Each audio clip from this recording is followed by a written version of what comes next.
crafty friends, it's Diane the Creative Inkster, and I'm here today on September 11th, our second to last day of the 12 days of holidays, to share a 3D project with you using the Humble Home bundle.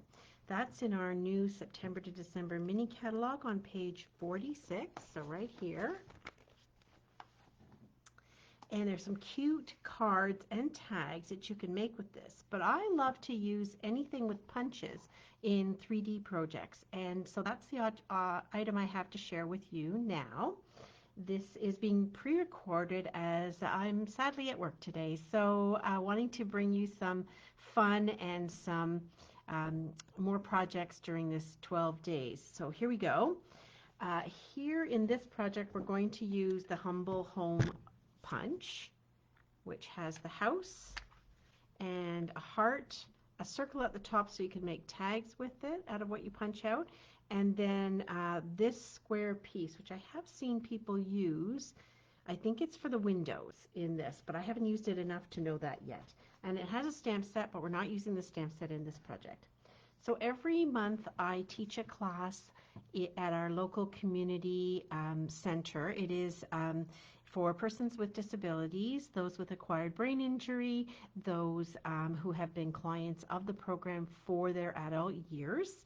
And it's all adults, 12 people come every month, and they love to do 3D projects, and they do cards sometimes too. They just don't have as much need to give cards and tags as maybe those of us with families, but they, with families of our own, I mean to say. And so we try to do things that can be wall art, that are seasonal, and that they can gift away.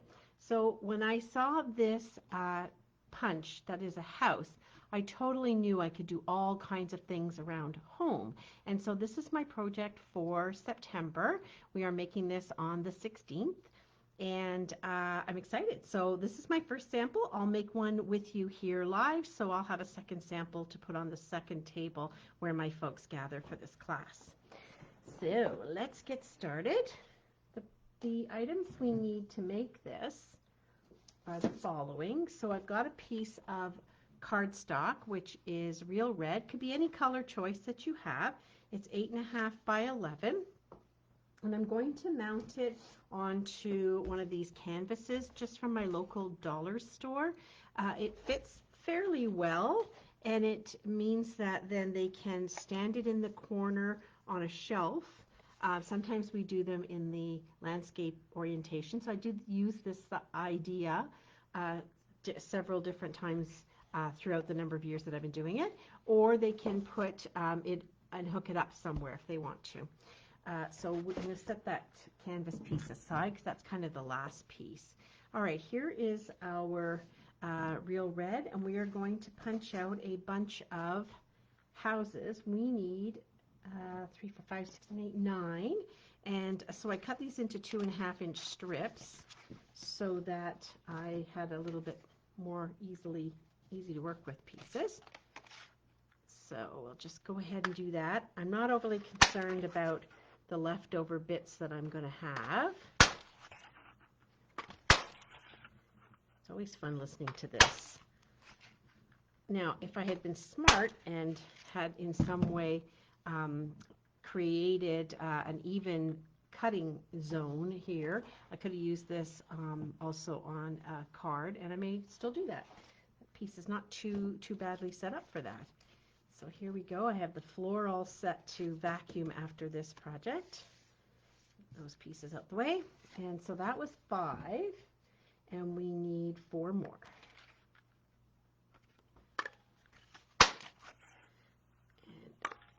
And I just thought the houses were kind of a perfect thing to work with the word home, which everyone has their home, whether they live with their families or whether they live in group home settings.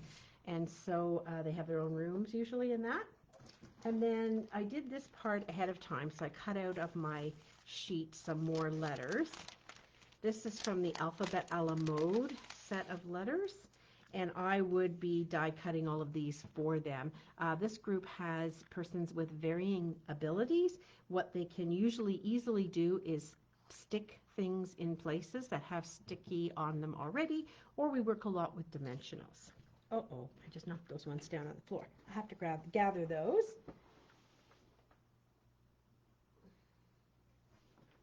So I just use those to cut out, and I'm going to put one on each of the houses. So I just need to remember which way I want the chimneys to be. So I'm going to have the chimney to the right facing me, and I'm just going to go ahead and add all the different letters. So on a piece of this coastal cabana, I think it was just a little more than a half sheet or about a half sheet, I put our adhesive sheets, and that makes them nice and sticky and easy for peeling off. Most people in this class will have, or some will have, the ability to peel them off, and others will have a worker assigned to them to assist, or I'm there as well.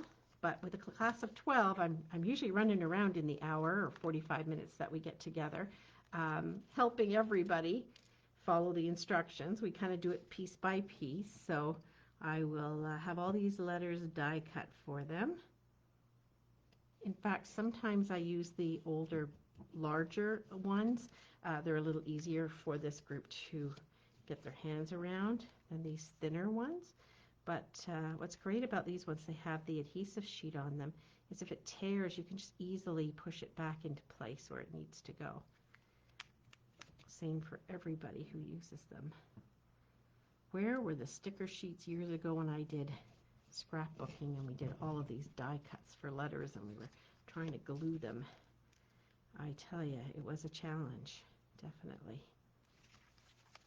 So these sometimes come right out when you die cut them through, and then sometimes they stay in the paper and you just peel the backs off. But peeling the back off definitely gets it out. I'm just having a little struggle there. There we go. So home is, so I had to cut some of the letters twice. I think I've 4 E's, and there are 2 that come in this package. So I just cut the E's twice. I like this one. It's got numbers and letters. If you haven't seen it, it's in the annual catalog. And it is a great set of dies for putting words. They're just a nice size. They're not too big. They're good for scrapbooking, memory keeping, but they're also great on cards because they don't take out over the whole card piece. Always love to have a set of alphabet dies, and this set also comes with numbers and some symbols, small amount of symbols as well. Uh-oh. You know what? Oh, dear. Hold on. Wait a minute. I'm getting ahead of myself. Home is, okay, so I need those letters. On my sample, I'm doing home on them and lives, so I don't want to get too carried away here. Keep my W for the other piece. So stick it over here on the side. So home and lives. So I got talking, not paying attention. So when I teach them how to do this, I will be very careful to only do certain parts together so we don't get confused. We will work on the strip that says is where my on one piece, and then we'll pull out just the other pieces that we need to do the houses. In fact, sometimes I will put the letters on them for them as well. Just makes it a little bit easier and makes the class go a little bit more quickly. Everybody wants to be successful and doesn't want to be stuck there too long. So, all right, so now we've got our little houses done. What do you think? Do you like this idea of using them? I think it's fun. I think it's great fun. All right, so there's our little houses done. Now we can do the strip of black that says is where my, and this is 1 7/8 by 8 1/2. And my thinking here was I started playing with putting home, my heart, and such in a circle and using only houses, but I found that eventually it just didn't fit on the 8 1/2 by 11 sheet, and so I had to come up with a new plan. And so for lining these up, I don't worry too much about them being even. I've got one I'm working from, and the folks that'll be putting this together, they don't worry about that as well. They don't worry about things being straight. In fact, we often do things on a slant here and there, and that way it looks like it was intended to be that way. And these sticker sheets are also pretty decent for peeling back if someone puts it down in the wrong order. If suddenly you pick the M where you want the W to go, then you can certainly peel it back and then press it down harder to have it adhere. So where is going to kind of be centered. And I would have one of these at my front door. I would do it in different colors too, depending on the season. I might do it in, I just knew that I had lots of coastal cabana, and it's a nice bright color against the black. And I knew it would be popular.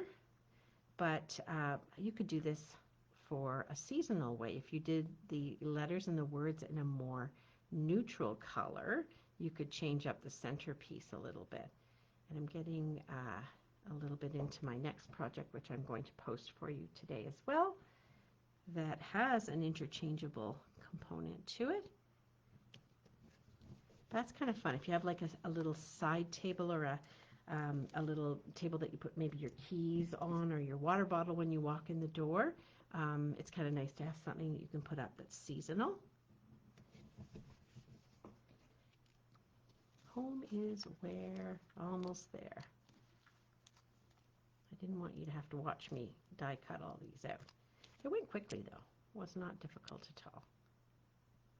And if you get to the end and you have too much space on the end, just put a little embellishment or slide them, peel them back, slide them over. You know, it doesn't have to be perfect. Do you? So I'll have one when I'm done the 2 samples, which is just great because I have 2 tables of participants, usually 6 at each table. And I will leave one of my samples at the center so they have a little space in the back room where the classes aren't taught, but where families come to visit and such, and where they have coffee and tables set up for lunchtime. There's a shelf there, a bookcase, and I've been doing this with that group for a good probably 7 years. We missed a little bit during COVID, but not a lot. And they have all the projects up there, which is really cool for me to see them.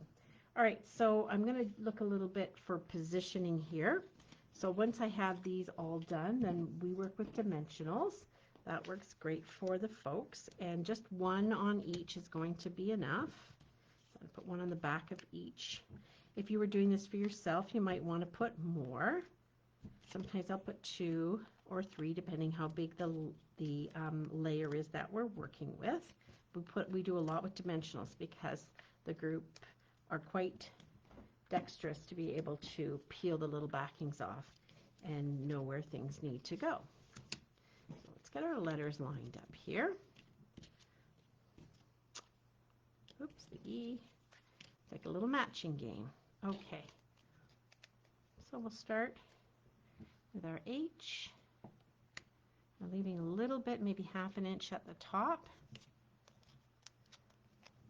And then this is where I might put the E myself. I don't overthink this because it's going to look great no matter what I do. I'm going to love it. Oh, okay, wait a second. Having said that, I think I need to scoot these guys over just a little bit because I'm going to run out of room for my E. So let's just turn them a little wee bit to the right or left. What I may do on this to help folks put them together, if you're ever working with a group like my group, then you can always do an outline of where the certain ones should go. So like I would just lay it on and just draw it really, really quick. Or you can sometimes put the dimensionals down, and then they just put the pieces on, and that works well too. You get to know folks, right? Same with your classes, or when you go to a class. You get to know what's helpful for you and how you can be successful with your stamping or project. Home is where my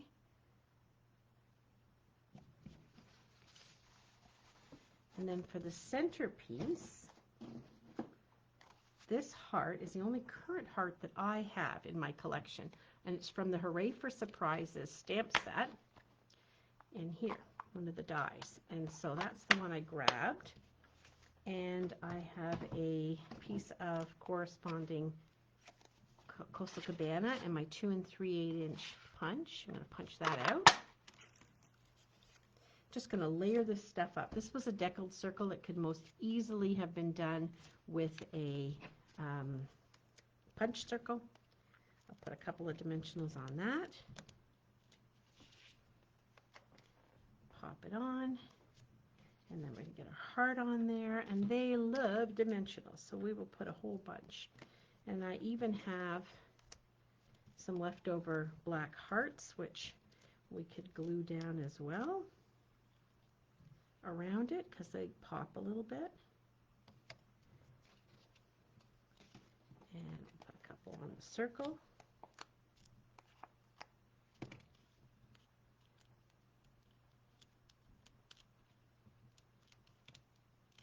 I love doing things with my Stampin' Up! Product that is not just making cards or tags.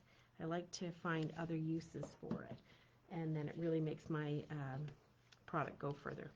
This is black and very vanilla checkered ribbon in the annual catalog, and it's beautiful. Beautiful to tie with because it's quite satiny. So I'm going to tie a bow. Now I could color this as well to coordinate. You can use your Stampin' Blends if you wish on pretty much any of our ribbon, and depending on what the background color is, it may be more true to the color and it may not. There we go, and we're going to put that on with a glue dot, which are here.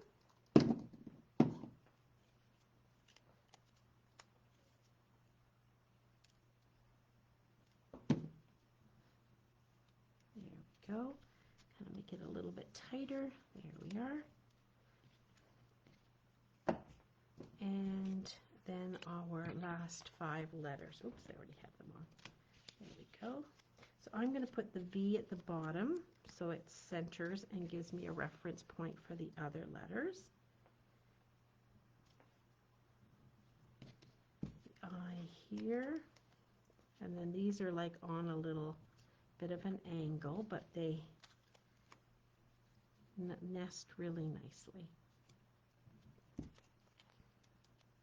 And we're nearly done. And sometimes we'll spritz things with shimmer paint or something, and that adds just a little bit more pizzazz to the project. I'm not going to do that today. I'm going to just keep this pretty central and just simple the way that I intended it originally. There we go. Home is where my heart lives. And then to put it on your canvas, I found what sticks really well. So I did this original one like 2 weeks ago, maybe now. And when I first got the bundle, yeah, so that can't be quite 2 weeks. Yeah, before Labor Day anyways. And it is staying on there quite well, and that's with tear and tape. So that's what I'll do, is I'll put some tear and tape on the back of that, and there is my sample for my class. So thanks so much for watching me. I hope you like this unique or different use for the punch. Stay tuned. I've got other videos coming today, and hope you have a wonderful time and have really enjoyed this as much as we have putting it together. Thanks for watching. Bye now.